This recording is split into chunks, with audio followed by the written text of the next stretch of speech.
Hello, everybody. Welcome to another episode of The Comic Source. I'm your host, Jace. This is another Spawn Daily episode. We are up to Spawn WildCATS, which is a four-issue series that is written by Alan Moore, art by Scott Clark. I wasn't quite sure where to put this. It comes way earlier in the reading order, according to where Blake put it, but I felt it was a little too early.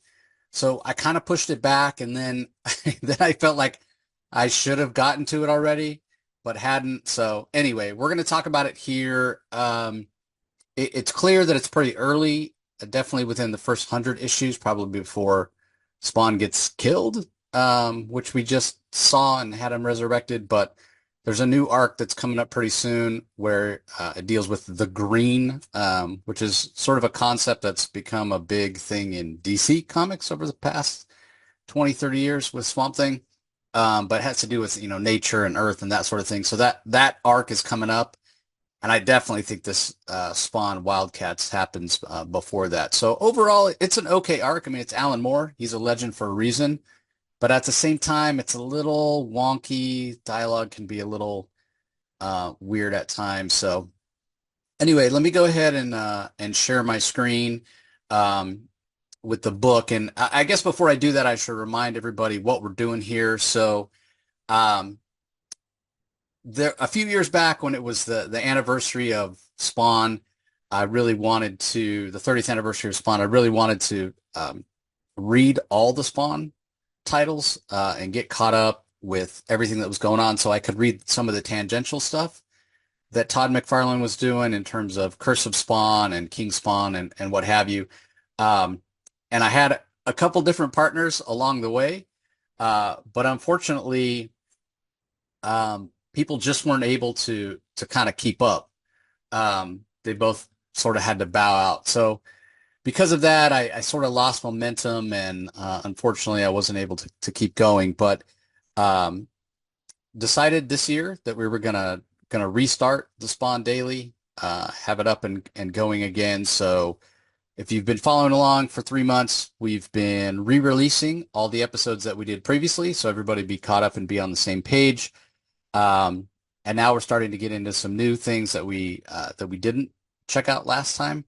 So we'll be continuing them as a reminder. And I guess I'm doing them solo. I try to get people to join me, but it's just really hard. It's a big time commitment to do a daily podcast. So hopefully we'll have some people that'll at least dip in now and then. I guess we'll have to wait and see if that actually happens.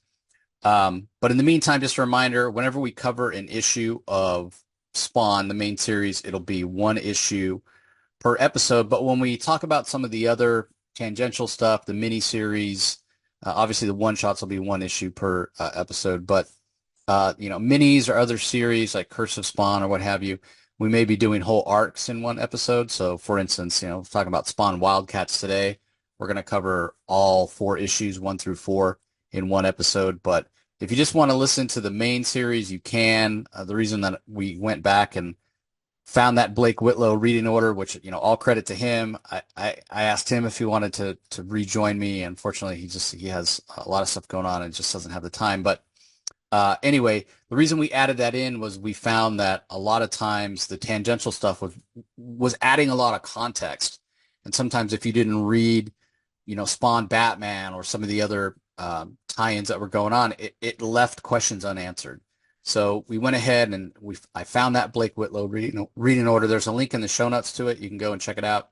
And I think it's the most comprehensive and best reading order that I have found. I definitely looked around at the time.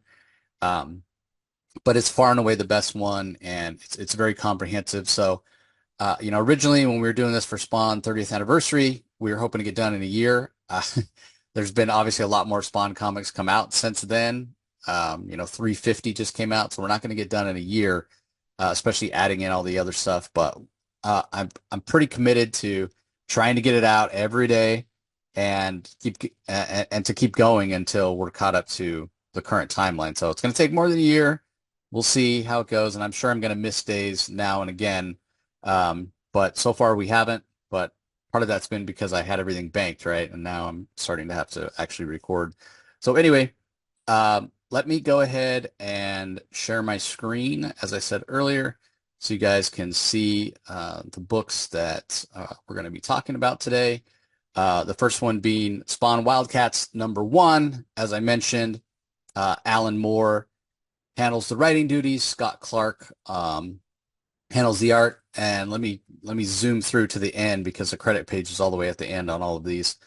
So as you can see, as I said, Alan Moore writing, Scott Clark on pencils, Sal Regla on inks, Tom Orzechowski handles the letters, and LeAnne Clark on the letters. So as anything Alan Moore, it's got its pluses and minuses, but sort of a natural crossover, right? Like we've talked in the past about how Youngblood crossed over with Spawn, and Chapel, was the guy that supposedly killed him. Don't know how well that worked out in the long run, considering that Rob Liefeld, ended up selling the rights to Youngblood, which wasn't the greatest, and then it kind of messes with what's canon. So I don't know if this can be reprinted because DC, actually bought Wildstorm. Jim Lee sold sold Wildstorm to DC. I did have kind of a hard time finding this in terms of digital, but anyway, let's dive in. And it starts off in typical Alan Moore fashion, where we're very esoteric, and he's talking about things that happened, 12 billion years ago, and all we're getting is this black background with a lot of words. You can see how much I had to redact here, but you're not really missing much. It's more just kind of setting the mood, and he's talking about how there was nothing, there was this no place, this nowhere, and then nothing could penetrate it save thought. And then over time, these beings came into existence, and they're very esoteric. I've never heard of them before. I don't know that we've seen them before or since. He gives them strange names, Chiming the Fire and Lady Cube and what have you.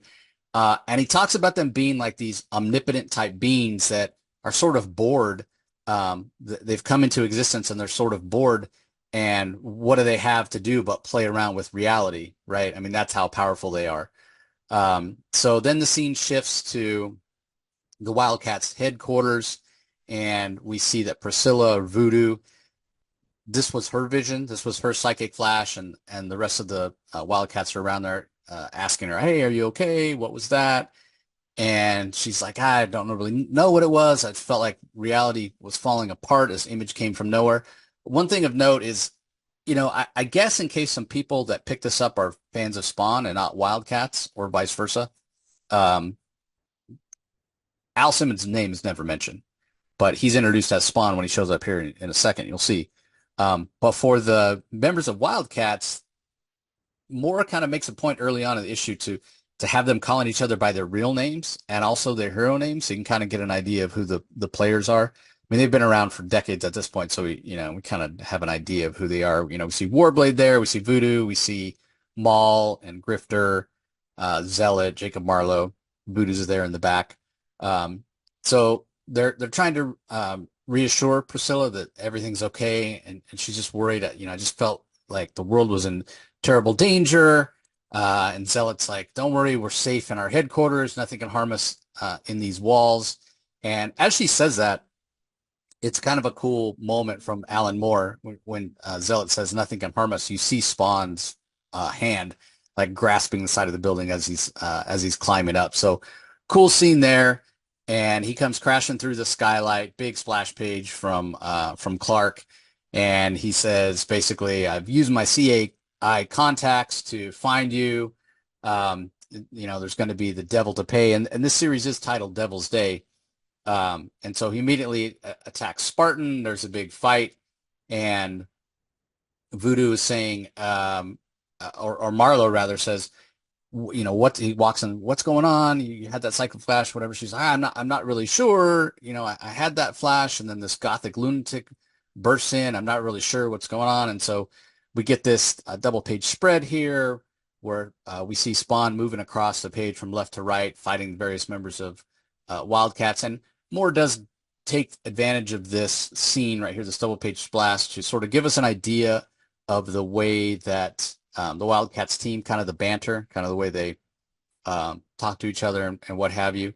Um, and Spawn is saying that he's going to take him out. They try to take him out, and now he's there to sort of get his revenge, if you will. And he's saying who's Grifter, who's Zealot, because he doesn't recognize anybody, even though Zealot and Grifter, supposedly try to take him out in the alley. And then all of a sudden he realizes, hey, maybe there's something going on more than I realize. And he's like, hold on a second, hold on a second. He calls timeout, if you will. And he's like, wait, you're Zealot? No, the Zealot that attacked me, she was a black woman. And you that guy over there is Grifter? No, the Grifter that attacked me was an old man. Like, what the heck's going on? And so Marlowe, ever the negotiator, I guess, or the wheeler dealer, is like, hey, can we just all calm down and sit down and talk about this like gentlemen? So they agree to do that, and Spawn basically tells the story. He says, hey, last night I was just hanging out in my territory, and this pair of people showed up, these superheroes or what have you. One of them called herself Zealot, the other one said Grifter, and they fought like you, but obviously they weren't you. And Zealot's like, what the heck are you talking about? It wasn't us. And so Spawn goes over it again in a little more detail, says exactly what happened, how they actually got the upper hand on him, and the woman, the person calling herself Zealot, had her sword under Spawn's head, could have kebabbed his brain. He was like, I'm not even sure I would have survived it. But that doesn't totally make sense from what we know of Spawn. But again, Alan Moore, maybe not as familiar. Spawn, no reason he shouldn't have survived it. I mean, he's necroplasm. He's not even really human anymore. So, but anyway, for some reason, this Zealot didn't kill him, didn't seem to be able to do it, and her and Grifter just ran off, and so that's why he went in search of them. So, the WildCATS are puzzled by this. They're like, we didn't have anything to do with it. He's got to be lying. There's no other person that goes by Zealot that would know the fighting style and what have you. And Spawn's like, well, frankly, lady, you have a lot in common with whoever that was, because you both have a lousy attitude. And Marlowe's like, well, we need to get to the bottom of this, right? Because clearly your fight's not with us. It's with these pseudo-cats or whoever they were. But why would they choose, a black woman and an old man? Those aren't even like good imposters of Zealot and Wildcat. So they're trying to sort of understand what exactly is going on when a voice from off screen says, we're not a lousy imitation. We just come from a lousy place. And we get another almost splash page coming up here, and it shows the Zealot that Spawn was talking about, who is a black woman, and also the Grifter, who's much older, gray hair, and what have you. So these two basically say that they're from the future. Well, after there's a little mayhem, I guess you'd say, Spawn's ready to attack them. Again, the whole reason he's out there is to not necessarily get revenge, but protect himself. Doesn't want to be attacked again. These people attacked him. He wants to get his not necessarily revenge, but justice, I guess you'd say. And they say, well, Spawn's ready to fight them. They're like, no, we changed our minds. We changed our plan. We mean you no harm. And the woman says, anyway, we wouldn't fight you here anyway. This is holy ground to us. And one of the things that's interesting about that, the way the woman talks is sort of interesting. Like, she's from the future. These people are from the future, and to them, the Halo building is hallowed ground because it's destroyed in the future. These future WildCATS, but she uses, and I'm sure it's supposed to sound like techno speak to Alan Moore, but hasn't aged real well. She's like, download this when she wants somebody to understand, or put this in your hard drive or whatever. It's real wonky. It doesn't really stand the test of time. So, but anyway, these future people explain that, they're from the future. They came back to stop, a horrible future that was going to happen from becoming, which, again, not the most original thing, but the new Zealots, like, something's going to happen to this world, something bad, and it's going to happen really soon. It's like it starts just a month from now. There's excuse me, there's a minor demon creature. He's in servitude of a very powerful god, and he finds a way to slay his master and end his slavery, and then he declares himself to be the Ipsissimus, which is a rank of sorcerer that some would say is more powerful than God.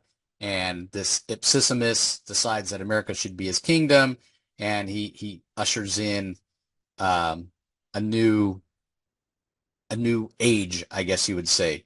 And it starts all on the in September of 1996, Hell on Earth. And Spawn's like, well, what's this got to do with attacking me?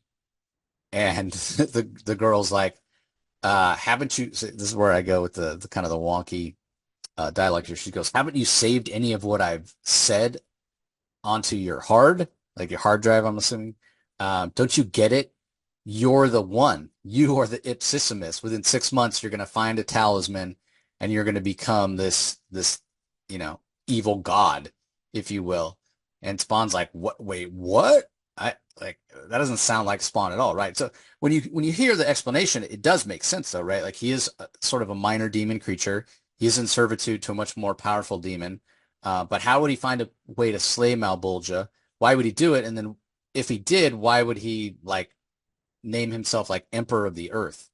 And so that's why they were going back. They were going back to prevent Spawn from becoming this Ipsissimus. But the future zealot's like, but I don't know why, but something stopped me from killing you. Maybe it's because actually at this point you're innocent. You haven't committed those crimes yet. I just couldn't do it. So as the other grifter, the future grifter said, he's like, yeah, so we abandoned that plan. We have a new plan. We're going to take you back with us to the future to defeat the future Spawn, to defeat the Ipsissimus. And so Marlowe's like, well, Voodoo, you have the ability to travel through time and space. Can you transport everybody there? And they're like, oh, she's like, yeah, I probably can. I can move through time and space. And so Marlowe says, okay, good luck. Say hi to the future me, if you will, when you get there. And future Zealot's like, oh, that might not be possible, but we better go. And as they start to fade out, Marlowe's like, wait, what do you mean that's not possible? Wait, come back. Like he wants to know what's up with himself in the future. So they do travel through time and space, bit of a bumpy ride, maybe a little bumpier than they're used to. And then they show up, and we get this, again, double page spread at the end where we see some buildings on fire, and we see some banners, if you will, that have the Spawn symbol. And that's how the first issue comes to an end with the next box there saying next Streets of Fire, if you will. So pick up with issue 2, same creative team as the first. We have Alan Moore, we have Scott Clark, we have Sal Regalia, we have LeAnne Clark on letters with Tom, LeAnne Clark on colors with Tom Orzechowski on letters. So first one picks up right where the second one left off, as I said. So they're on the streets. Again, we get a little of that Alan Moore dialogue, sort of setting the mood, exposition, and they're trying to figure out what they should do, and they're kind of acclimating themselves. The people from the present, I should say, are kind of acclimating themselves. Wow, this is really happening, which the future characters told them is actually happening. Spawn has a hard time believing it. They're like, just look at the banner. We see this couple of banners are waving in the wind. They have the Spawn symbol. And again, that wonky dialogue with Future Zealot saying, we weren't just spamming you, man. Look at that banner. And so it's not too long that they're on the streets before they're confronted by, I guess you'd say, the law enforcement of the future. So again, this future Spawn has taken over for Malbolgia. The Violators, the Flebiak brothers, they work for Malbolgia, or they did. Now they work for Spawn, and they're basically the cops in the future. So there's a bit of a battle. I think it's just a chance for Alan Moore to write more Flebiak brothers. I mean, he wrote the Violator miniseries, so clearly has a little bit of an affinity for them. unlike myself, I think they look silly. I always have. Giant fangs and whatever, but little tiny body, giant eyes, little tiny body. This never did it for me. But anyway, the WildCATS take them out, I would say relatively easily. Maybe of note is that Maul grows really, really huge and takes over. Well, I'm not as familiar with the WildCATS as I probably should be, because Maul kind of gets out of control, kind of talking like a real lunkhead, I guess you'd say. And he mentioned something about brain body ratio. So when he gets too big, I guess his brain is not enough to control his body. He loses a lot of intelligence. But Voodoo, she's sort of that whole Lenny from, Mice and Men kind of thing, where she can be the one that can talk to him and sort of calm him down. So once they do that, they're heading to the Halo building was destroyed on the first day of this new battle. So they head to the secret headquarters where they're at. They don't get very far before they run into the Black Razors led by Santini. Again, these are classic WildCATS characters. At the time that this came out, in I think it was 96, these characters would have been all over the pages of WildCATS. So maybe a little more obscure now, but they were pretty well-known characters back then. So Santini's like, what's going on? Some of these people, they're like, you shouldn't be here. There's two grifters. There's a different zealot. Like, what's going on? And so they kind of explain, yeah, we brought back reinforcements from the future. And Santini says, I don't know if Lady Tapestry is going to be happy about that, but follow me through here. The hour grows late, basically, is what he's saying. Their time to attack is soon, so they definitely can use the reinforcements. So they go underground. They meet up with Lady Tapestry, who is actually Zealot, the Zealot we know. She was her legs were paralyzed the first day of the attack, Devil Day, and so she has taken over as sort of this sorcerer. Again, there was Lady Tapestry in the WildCATS comics at the time. She's this very powerful sorceress type woman who has a lot of knowledge of the future and what have you. So Zealot has a different role. That's why we have this new Zealot here. And so they basically make plans. They say, okay, we've got to go take out the Ipsissimus. Spawn is trying to understand how he could do what he did. How could he take over? It just doesn't make sense to him. And so Zealot explains the plan. Again, there's a lot of exposition that runs through here that's not really that important to the story. They get attacked by a creature called Troika, which is actually three guys. It's kind of a supervillain trio, if you will, in present time. But Alan Moore, I guess, decides to fuse them all together. It's one creature, three bodies, or what have you. So they attack, and again, the new coalition, I guess we'll call it, of heroes is like, you don't really have time to have this fight against Troika, whatever. We just need to get to our plan, execute our plan that we hope will save the day. And so Lady Tapestry, or old lady, future old lady Zealot, we'll call her, she asks Void if she can teleport them a mile away where they have kind of a hidden bunker. And she does that. Some of the WildCATS who haven't found or seen their future self counterpart find out that they're dead. There's a memorial here for Warclaw and Voodoo and what have you. So there's a little bit of angst about that. I sort of feel like I get that you don't like that you're going to be dead, but everybody's going to be dead if you go far enough into the future, right? Like, don't focus on that. Just focus on winning the battle, and then maybe that future doesn't come to pass, sort of thing. But I don't know. I've never been in that situation, so maybe I would react the same. So anyway, they make their final arrangements, and they're traveling through the city to the Chrysler building, and that's where Spawn has his headquarters now. We see the big Spawn symbol at the top of the building there. So issue 2, not a lot happens. They travel to the future. They meet their future counterparts, those that are still alive. Zealot's kind of, future Zealot or Lady Tapestry's kind of calling the shots.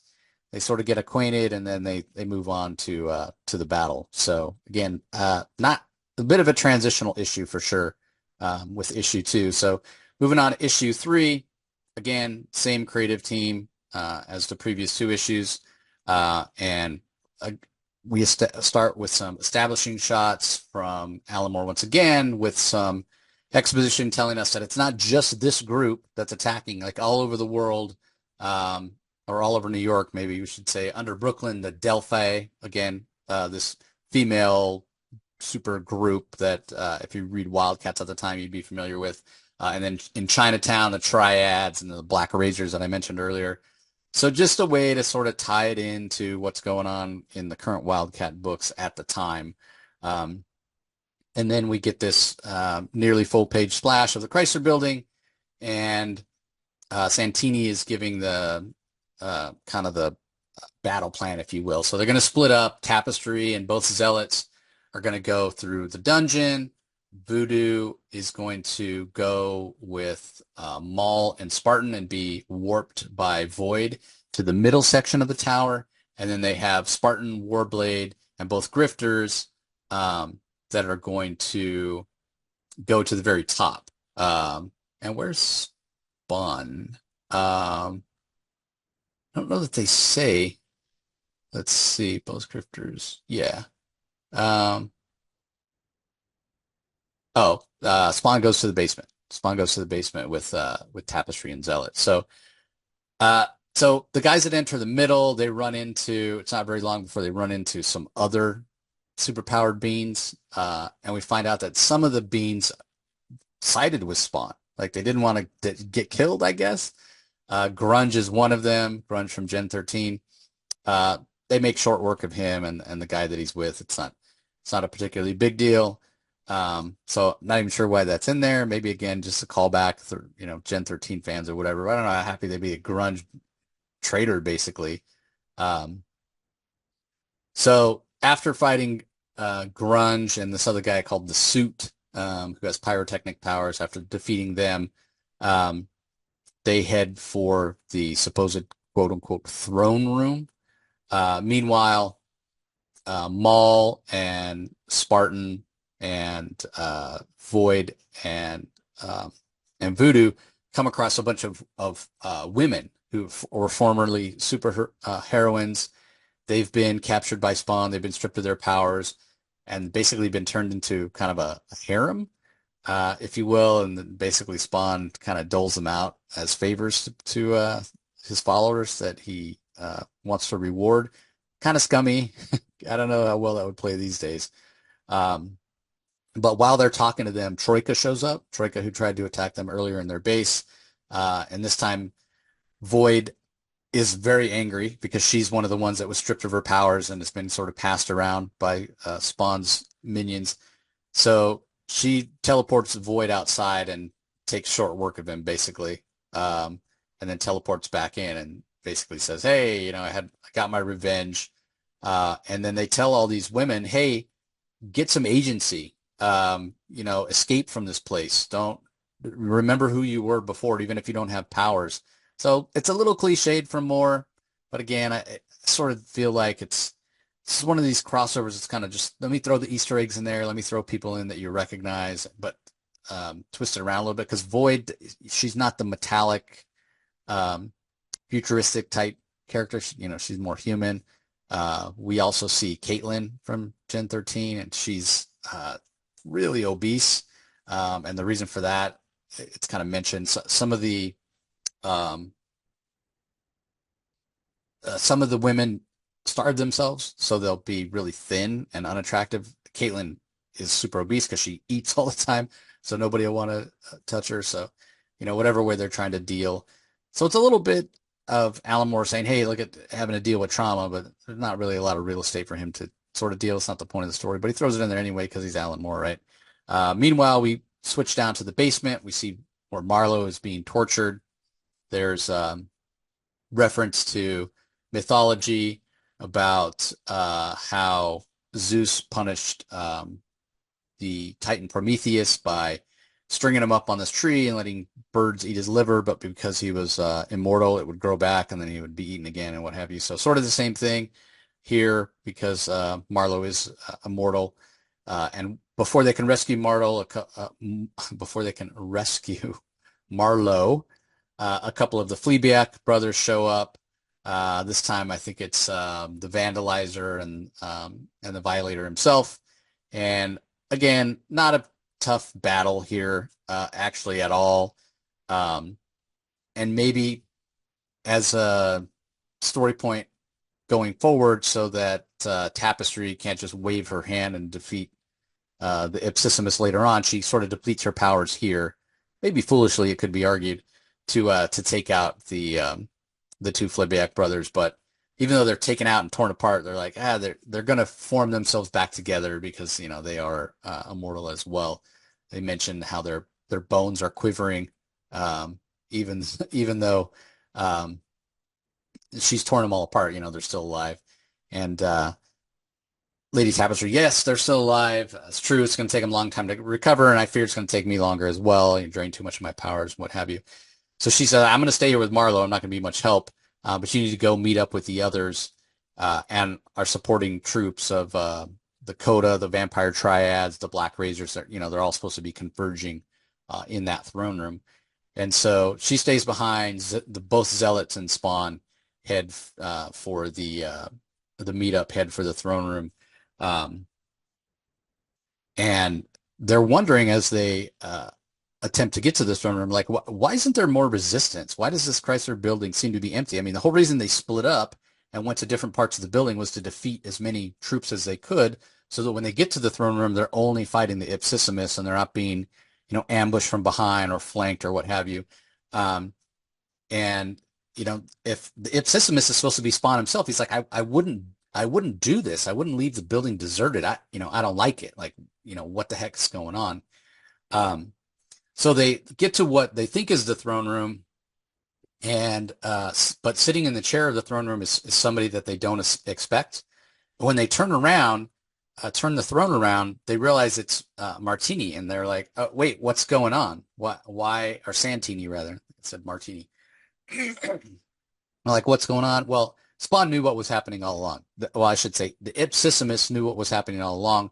Those backup troops, the Coda, the Vampires, the Black Razors, the Triads, they're not coming, right? That's why the building is empty. The building's empty because the Ipsissimus took all his troops and sent them out to um, to defeat all the backup soldiers, the backup plan, the reinforcements, if you will, that this WildCat team thought they were going to have to back them up. And so it seems like maybe there's some sort of a mole. So they open giant doors. This is the actual throne room. It's actually kind of an anteroom. And when they open the giant doors, they see this giant version of Maul, who sort of has a chain around his nose. So again, we knew earlier, and I'm sure that's why Moore threw it in there, for people not that familiar with Maul, about the whole body-brain ratio. At the level that this Maul is, like at the size that he is, it's clear that he won't be very smart at all. He can't think for himself. So in a lot of ways, that's how Ipsissimus is able to control him. So there's a giant battle between Maul and the WildCATS, which we'll see next issue. But before we get there, I want to point this out. On the final page of issue 3, we see the Ipsissimus. It's a full page splash of Spawn. We see that amulet that was mentioned previously. That I don't know. Did I mention it? Alan Moore at the very beginning was talking about those beings kind of playing with reality. And one of the things that Voodoo saw was this amulet being dipped in something that looked like soup, the soup of our reality, actually. So that amulet will be really important. We'll talk about that in a minute. But this is a fantastic page to see Spawn sitting on this giant throne, and we know that his pet Maul is gigantic. But even his pet Maul that's gigantic only goes up to his ankle, and the WildCATS are even smaller than that. So he is huge. He's got just enormous amounts of power. He's enormous in size. It's just a fantastic image. Like, this is probably my favorite image in the entire book, to be honest. The entire 4-issue mini. It's just awesome. He just looks amazing with all the spikes and the chains. And even though he's sitting down, you get the chance to see the cape flowing out behind him a little bit. So So get to issue 4, same creative team once again. We kick off with that battle. He's got the present day Maul, the small Maul, if you will, in his hands, and he just kind of flicks him away. He smashes against the wall, just flicks him like a bug, like he's nothing. One of the most powerful members of WildCATS. Um, and then he stands up and again, he just dwarfs everybody, and all the WildCATS are looking up, going, what the heck, man? Like, how are we going to defeat this guy? And they're rightfully, understandably worried, and Spawn's trying to reassure him, don't let him intimidate you. It's easy to intimidate people when you're the size of a building. And so his future self is like, oh, is that the problem? When you're the size of a god or have the power of a god, size really isn't important. And he actually shrinks himself down to their size, and then lets his pet Maul loose, and he's Voodoo's trying to reach him. She has that connection with the present day. Voodoo has a connection with the present day Maul, so it stands to reason, even though she's dead, she may still be the one that's able to reach him. But no, she can't. She can't reach him. His mind is gone at this point. He's just a mindless brute, sort of literally, when he's at this size. And so uh, the old grifter kills him, actually. He's like, I should have done this a long time ago. I didn't want to hurt my friend. But what he comes to realize is that he's actually freeing him. He's actually helping him, honoring the memory of his friend Maul, because there's nothing of him left anymore. And so he sort of, gives him a chance to rest in peace, if you will, um, and takes him out. And some of the other WildCATS are like, I can't believe you did that. And he's like, sorry, I had to do it. It took a lot of love and courage to actually shoot him, because that's what needed to happen. That he wasn't our friend anymore. He wasn't the Maul that we knew. And so Ipsissimus is pissed. He's like, you killed my pet. I'm gonna take you guys out. And he tries to shoot the future grifter that killed Maul. And even though throughout the series, I haven't mentioned it because not really that important, but it is a plot point that comes up a couple times. The future Spartan is just a floating head. All his bodies have been destroyed, and he's bickered back and forth with future Maul, or sorry, future Grifter the whole time throughout the mission, and even when we first met them. And not so different from the way Spartan and Grifter bicker in the present day WildCATS at this time.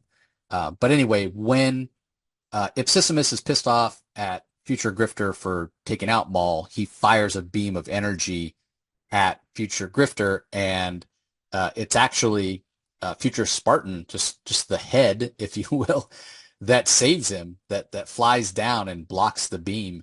And future Grifter's surprised. He's like, I thought you hated me. Well, you were my friend. So, just another future WildCAT that's fallen on the field of battle, trying to take out this Ipsissimus, if you will. And so at that point, present day Spawn's like, I've had enough. I'm tired of watching on the sidelines. I think it's time I confronted myself. And this is sort of weird. This had me thinking, like, maybe there was another version of the book or what have you, because he leaps at Ipsissimus, and then when you turn the page, you never get to see that fight. And maybe it's an indication by Moore that it wasn't a fight at all, that much like Ipsissimus kind of flicked Maul, present day Maul, away like a bug. When we turn the page after, at the bottom of the page again, Spawn's leaping toward Ipsissimus, leaping toward his future self. And we turn the page, the next panel, he's laying there, and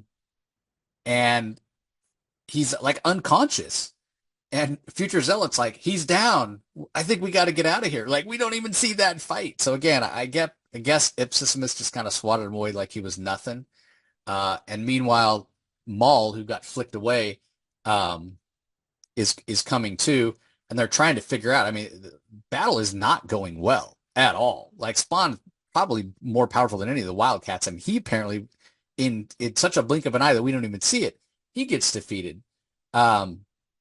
And as Maul comes through, he's like, what happened to my future self? And the future Grifter doesn't have the heart to tell him, I shot him in the head. He's like, it's a long story. But let's get, he makes a realization. It's actually really smart what future Grifter realizes. He's like, hey, get Spawn back to Tapestry's position so the Ipsissimus won't know what's happening because it's it was indicated. Was it? I don't think he said anything yet. Ipsissimus didn't. But when Spawn got knocked out, Cole, the future grifter, said, "Hey, don't you see? The Ipsissimus knows our plan in advance because he remembers everything because we brought his past self here, right? So by bringing the present day Spawn to the future, it's actually it let the Ipsissimus know because again, Spawn was there when Lady Tapestry was saying what the plan was. That's how he knew about all the backups, the Triad, the Black Razors, the Coda, what have you, because uh, present day Spawn was there. He heard all of it. And so he's like, yeah, get him out of here. So get Spawn out of here, take him back to Lady Tapestry so he doesn't know what's going to happen. If he doesn't see it, he won't have, be able to remember it. And so Spawn's kind of coming to, the future zealot's leading him away. And he's like, what, how are we leaving them to fight it out? And she's explaining, we have to. Every moment of the battle is remembered by the Ipsissimus because you were here. So it's like giving him an operator's manual is what she says. So she leads him out to where Tapestry is, and they're trying to figure out a way to unscramble the mess, as Future Zealot puts it. And so when they tell Lady Tapestry what happened about how the Ipsissimus knows their plan, knows everything they were going to do because it's just a memory for him because Spawn knew it. She's like, of course I should have anticipated this. How stupid of me. Like, actually, what we need to do is send him back to his own time period so he won't have any more knowledge to remember that eventually will be knowledge that the Ipsissimus has. And Future Zealot's like, well, what about me? What do I do? She's like, well, you need to go with him. It was you that brought him here, and I get this sense that your role isn't done. So hopefully we'll have the strength to defeat the Ipsissimus without your help, without the help of Spawn. So she actually sends Spawn, sorry, flipping through pages there. She actually sends Spawn and Future Zealot back, and they materialize just a split second after they left. Marlowe's like, didn't Void transport you? Everybody else is gone, but you two just kind of went fuzzy for a second, and now you're back. And Future Zealot explains, we went there and back. Tapestry sent us back, just a split second after we left. So they're kind of explaining to Marlowe what went wrong and how by sending Spawn into the future, they were able to, the Ipsissimus was able to know what was happening. And so they're trying to figure out, how are we going to be able to defeat, or is there anything we can do from, back in 1996 to help them defeat the Ipsissimus? And as she's saying that, she realizes that in that brief battle that we didn't get to see, Spawn took that medallion from the Ipsissimus, and now it really comes home for Future Zealot. That's why it happens. There's something with this amulet that corrupts Spawn, and it's become this self-fulfilling prophecy. By taking present Spawn into the future to confront the Ipsissimus, not only did it give the Ipsissimus knowledge of what the rebellion was going to do, it's also how present-day Spawn got the amulet in the first place. And so she's like, what is that? What is that? And she knows what it is. And Spawn's kind of trying to deflect. She's like, it's nothing. It's nothing. And she's like, don't you understand? That's how this started in the first place. You need to give me the amulet. And Spawn's like, I don't think so. In his mind, he took it thinking, I can take the amulet and this will stop the Ipsissimus, not realizing that it was that artifact itself, which was corrupting Spawn, which is already beginning to corrupt him in present day. And when Future Zealot tries to grab it from him, he like backhands her with a closed fist, and he starts. Well, we jump back forward to the future first. Let me cover this real fast. And basically, the Ipsissimus is bragging that, yeah, he basically, the present day Spawn took the amulet. That's how it all got started. It's a big dark circle that goes around and round, and the Wildcats are there trying to figure out, how can we break the cycle? Um, is there going to be any way? And so now they don't want to actually be in the future. Now they want to be back in the past because that's where they have to stop it. So um, in the past, back in the Halo building in 1996, um, we see Spawn kind of fighting with Zealot, and just saying some god awful stuff. I won't even repeat it. It doesn't age real well. Um, but basically, the amulet is already corrupting him. He's smacking her around, and when he punches her again, her mask comes off, and it's Cyan. It's his daughter, and the shock of that moment kind of breaks through the, I don't know if it's mind control or corruption, whatever you want to call it, that the amulet has put him through. Um, and she says, "How do you know my name?" Because he calls her Cyan. He's like, "How do you know my name?" Nobody knows that name, not even Tapestry. After the Ipsissimus rose to power, my mom told me never to use that name. Obviously, because she didn't want Al, because she knew at that point, I suppose, that Al Simmons and Spawn were one and the same. Didn't want her daughter, which is again part of the reason I think it needs to be later in the reading order than where Blake actually has it. Because where he has it, I don't think Wanda knew at that point that Al Simmons was, or that Wanda didn't know that Al Simmons and Spawn were one and the same. So anyway, it's his love, which I really get. In my mind, Spawn is a love story in so many ways. I mean, the whole reason he exists is because of his love of his wife. And really, if you want to get even more meta behind that, it's love of family and love of his wife from Todd McFarlane. But anyway, I do appreciate that Alan Moore has that as sort of the way Spawn wins the day here, or Cyan, or whomever, the good guys, let's just say. Um, and so it's again the shock of seeing her, of calling her Cyan, and realizing, um, and Spawn saying, "Yeah, I'm sorry I hit you. What happened to your mom? Oh, she was killed. Early times of Devil Day and what have you." And so Spawn grabs her, he hugs her, says, "I'm sorry. So sorry I hit you." And he says, "Here, take the amulet. Um, Maybe it'll make up for all those birthdays I missed and what have you." So again, it's the love of his daughter is what actually allows Spawn to break the hold that the amulet has, give it to Cyan, and stop him from basically using the power of the amulet to defeat Malbolgia and then take over the Earth, if you will.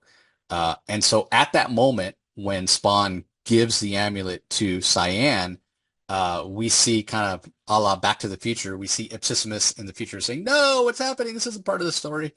And as his hand starts to sort of fade, not necessarily fade away, but it's like, it's very strange. The way Future Griffith calls it, or names it, he says he's unhappening. I'm starting to unhappen. So yeah, they're starting to no longer exist. They're starting to get all fuzzy. And the rest of the present day Wildcats are like, yeah, we got to get out of here. All of this reality is starting to fade away. Um, and as they do fade away, Alan Moore again throws a little nod to one of the things that Wildcat fans seem to really love, the whole relationship between Cole and Zealot.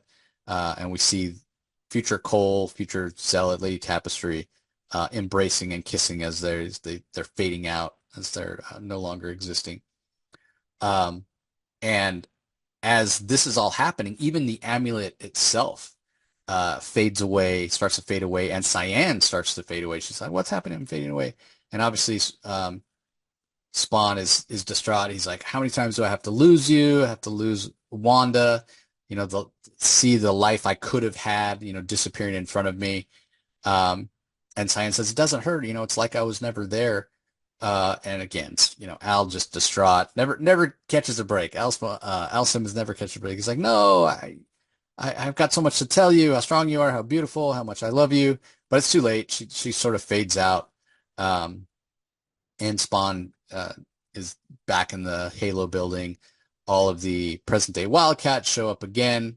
And they're asking, what happens? This means we won. but we're not exactly sure. And Marlowe says, I don't know, but I think Spawn knows. And you could ask him yourself, but I don't think it would be a really good time to ask him. And the reason he says that is obviously because Spawn is pretty distraught over the fact that once again he had a chance to connect with his daughter, he had a chance to connect with Cyan, but he lost it when she faded out of existence. So on the last page here, we see all those beings that Alan Moore introduced us to at the very beginning: Lady Cube, Lord Horse, who is Chimming Fire, and what have you. And we see one of them pulling the amulet out of that soup of reality, as it were. Again, this was all, according to Alan Moore, just these very powerful elder entities just messing with reality. It was them that gave the amulet to Spawn, who then used it to defeat Malbolgia, and then it corrupted him, and he became Ipsissimus and what have you. So, yeah, it's just them kind of playing around. I'm not really sure that we needed that framework for the story. A little bit of Ex Deus Machina, I guess, like just the reason for it to happen. Maybe Moore had this idea for the story. Again, it's not the most original, right? This idea of past selves and future selves and having to go back and fight yourself and what have you.